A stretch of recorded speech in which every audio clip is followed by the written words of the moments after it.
Hello everyone, in this video, we will compare VMware and VirtualBox.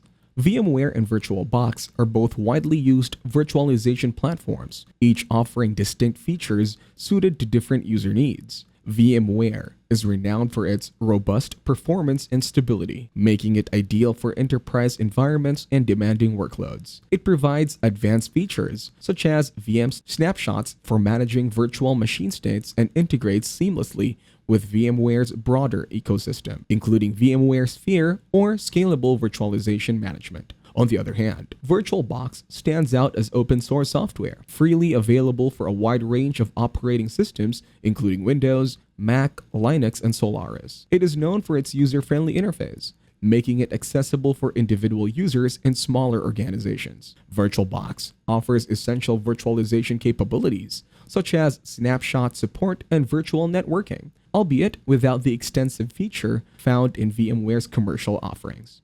Choosing between VMware and VirtualBox depends largely on your specific needs and context. VMware is preferred for enterprise-grade virtualization with robust performance and comprehensive management features, while VirtualBox is favored by individual users and smaller organizations seeking a free and versatile virtualization solution across different operating systems. If you found this video helpful, you can thank me with a like and subscribe to the channel. See you in another video.